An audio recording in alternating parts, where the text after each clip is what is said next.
Yada say yam wakwaba ebiem Adom TV Badwam Jumade so yada mambo atema say ahosepe a one ne team e de abre de adu so no so ehu hia pa nya fidie no emfiri ha na wo ho so wapomden pa hu se ne wo ye bia no ewie wuye ene si wuye nti give us for e wodandua yi mo so omo onuro no omo san e wo cleaners ahodo a yade prepare fee office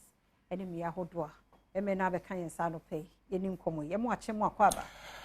Papa Mbacho Joso. Bia boko de. Aija obo ade na da Roma bia boko na Mbacho Monso. Yankopon Adom ye ho ye papa na ye hwe give us nuro ahodo e wa adwama so. Jo, anope medase na machia ahwefo na etiefo nyina. Na bem se wo hwe abakwasen mu anaka me ase ne no. Eye wiase nyina eye da ye yesi honomo. Se ye di edi etridi eda. Eye World Malaria Day nti ne no. Ye bedi nkomo kakra de afa etridi yare ho oman yi mu ani wiase nyina ye wia na afa de ye di nkomo kakra de afa eye emema ene ema eye yempem agudie niama ye kokofa ba na afa ensunsuanso ahodo a eye de bre ni pedua no enti ba cho ne edi kan a edro esi hanom no eno na ye give us herbal mixture na eno na ne Ghana for dodo na ama na ho tendi se give us a entontom eda ho ensan se entontom na esi ho no go yi ni nti no eya na Ghana for ede sa ho tedi na tumi de ama no na ba cho se ye ka etridi ana se ye ka malaria ye nyina nim se ya ade ba akopɛ na etumi de ba na ade na ede ba no so eye biaye a ɛhɔnom ɛtaye ensuo mu ana se ya atɛkyɛ ana se ɛhɔnom no asa niama ebunkam so ebuso no ɛno ɛna ya etumi ɛkɔfa etridi de ba na ade ba akon so ena malaria na se tridi aye ken eye ne kofa bai eno na ye ntontom na mbacho ntontom no so no ye wo mu ahodo mienu ne ba ene ne bema na ne ba na ye frɛ no anopheles wono ena se wo kawa wo jane ye frɛ no ye plasmodium parasite na odi egu ne pedua no mu na senia Portugal so mega say human anatomy ana so obo ade bo ni pedua no ya woni pedua kwa no bebre ani dwumadie bi a edi entine sa wo fa ni pedua na ya woni ye fa no red blood cell no eno no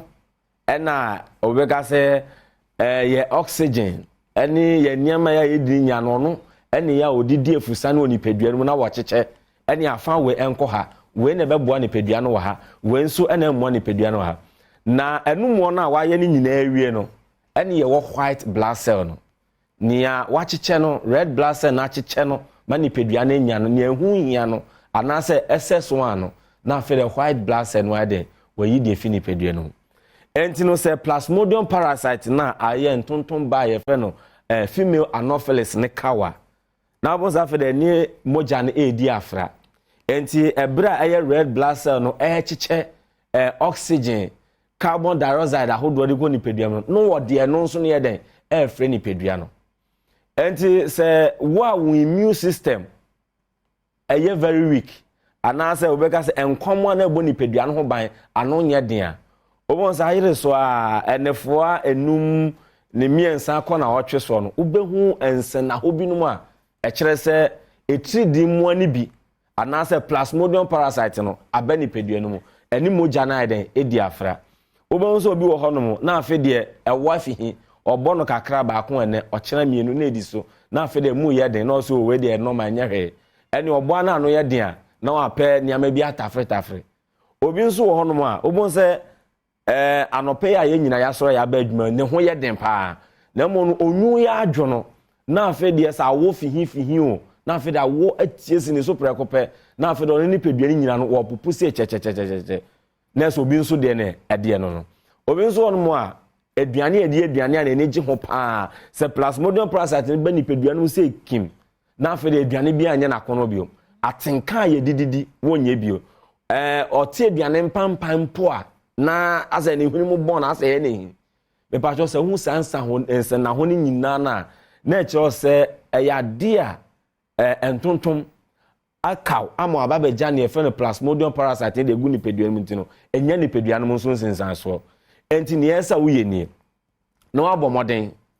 senia eya empempi no yeso mikoya window shopping na wakogina shop na wakobisa atade bo wakobisa nnuane ne niam ahodo bo no saa na ese odaseni bia nso ne apomudin eden ehu hia wo bomode wo de wura pharmaceutical shop licensed chemical shop bia na gaso wo de wonso koye window shopping ni bi udu wono ma bisa say give us herbal mixture no ne boy sen o sample na tie ne yen kyerɛkyerɛ mu na dai bia obenye sika boga ko di untade ene umpa abo adwa no na wakɔ akɔdi bi na sɛ wo ye nipa na sɛ ummo apomudin hu hia na de wakɔtɔ ntade kama ne mpabɔ ne wia obede nya hoɔden obede nya opepa ne anigye na wotumi de adi sɛ onwuma no enti me paacho eduro ba ko a ene ye di to etri di yare ase ene ye givers herbal mixture ede enti na me kasa sɛ wokɔ ayaresa bi ahodoɔ dodoɔ na wura eye OPDs ahodoɔ na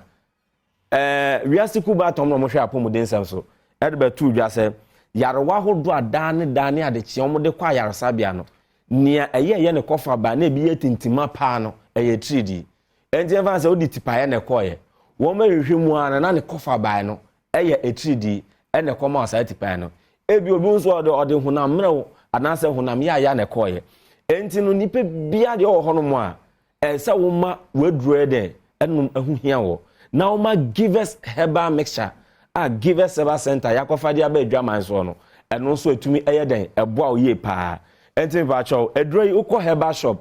pharmaceutical shop licensed chemical shop biana ubenya givers herbal mixture ibi wonum na wotumi atọ ebusua eyere ne ema ene namfofo ene wo mo di mfinhye dumienu ekọ wo mu nyina wo ho akwanya se givers herbal mixture won mu eden atumi nunum bi na eboa mo ma ene 3D wochena 3D adechie 3D malaria no yetumi etu ni nyina ase den ewo omayi mu ahanom na niamede to aso anie we na ye givers co capsules ena we nso ena ye givers p capsules me pa cho edro we no obefa ni mienu e de abomu na oba ne be ma nso ena wonom enom obo nso oba bi wo honom na wo se me de matenka we kire me de mini atenka na yetaka na frigidity no bi enti ene ye obaguro ne ho aguro ne ho a aso no de se wo sen ho ane se wo sen ho me ba cho ansa na oba bi atenka ebeba fom no nia ye kan se hemorrhoids ana se eye pulse ana koko no eno na ye oba eye na tenka na ebeba fom no eye ne kofa ba sanso na be manso eno so ana ye kofa ba na ye hwe niam ahodo a eye de saa ensunsuanso na saa me ndi bani pedua no mu a ne edi kan ebia ne ame be kan ebe ye obi ya nwanwa me pa cho wonu ma sebita frache wo mo ho kwan na empam agudie sebi wo mo fo mo to no eya ade o ha kase ade bro eya the cause of pulse ewo ni pedua no mu na eno akire wo mo taifa eniama kase ne won mo taifa eye nyama eye muodu na won mo ta tena se che enka wo hwe ni papa mu a wo tena se a be ye don hwemi no a esa wo sore na wo trentri wumpom se na betumi aboa ma won se ni pedua no eye ntini na eye adwuma entina tena fa ako che na eye ade a na akeka kitieni enti wo sore a na wa trentri wumpom enti me pa cho enne a emrante ne mayo aba na wo musio me ba cho de mami bisa wa asemi anase scenario yi won roba ye hu mframa agumu na adwo anase yadwo na asaye normal da da bida enti ene mrante ne maiwa na aba na won mu tutototo nura hoduro aphrodisiacs ahodo na opabullion battalion ene wo pekokumba ne ne keka ho no me pa cho enye no no nso ano no eye koko ni amama na agi ni pedua no eye de ede aboso enti me pa cho hia eduru a ene betu koko ni na untini ne mu ada ho na p capsules no intrina me no ka say emu esi na emu ede no eno nso na de arrestore no na ma intini no otumi ada ho na uni pedua no etumi akonka san say empem agudi eye die no obi ka say eye sequential da na say eye sensation ni eni hu no ene ka kira adwen no na adwen na ka kira akoma na akoma no edi moja asane edi egu ase ho no enti me pa cho okofa ne kakraka na say asa wo so bluetooth na MP no wo ye den a enya ade be fa enti me pa acho bomode na kopa give us cool capsules any p capsules be ma bi amno ye wo mpamu oba bi a watenka wo fam no eno na betumi aboa na bibia no etumi akonkan enro nyina wo herbal shop pharmaceutical shop licensed chemical shop number 2 yendro no eya ye de ahoma trofo tudwa ezan se wo nom no ewo ni ye bi ese wo ye eni niama ense wo ye na etumi boama eduro no eso ba onfa so enti na ebre bi ye de ahoma trofo no edi tudwa enti ba cho numbers no screen no so na mo message su bio eye 0543 22 24 70 0543 22 24 70 na we dey me kokura no ye scholarship no ye da so egu so ye givers consult and afi necotech ye scholarship ye dey ma adisuanfo mo bachelor's degree diploma on person ko masters e wa manone no me pa cho eno so akwanya no e da so wo hono mo enti obia wo person ko to wa adisuan so amanone no me pa cho numbers na egu screen no so na no na so betumi asan frɛ anasa ni ameke 0543 22 24 70 na woni yen in this scholarship no so won mo yada say papa panti say yare nko ana ha oni titu ni 3D eni kokodi a wonya givers won mu no ibia eno so betimi aboa ma men komra me ofofro enso e wo ho ne mum hye no so ma me se nyame eye adom a Dr. Michael Jekum Adults Fundamentals and Entrepreneurship Book 1 and 2 no yebepa ho entoma Ghana Entrepreneurship Exhibition ebekoso 2nd May ewa Accra International Conference Center no fa hujimu bio enro mba me edi nkomo papa wo books ahodo oye businessman how he started and baby a oba bedro wo obi a wonso wo saade adoma chede no wo ho na se be ya obe shape no tinyame ya adoma aka ho na titiriu eni ntini ba ho no mo so abe share won experience yan ye boss Katie ewo mu Magdan penifu titiriu badia Mr. Here Brebi na before even the 2nd May no kura no 29th Juada 29th and 30th April wo Mikado Conference Center wo Laboni no bra de wo bia bibia wo bia no fabra na be pe wo stand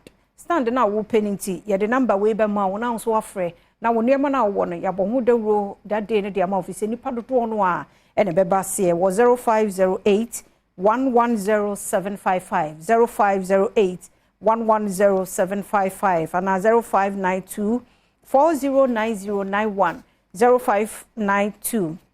409091 na onsodo ho ahyemu ebi mamefa birthday celebrant in famu so ai ne mamenkomra na yeba yebeto so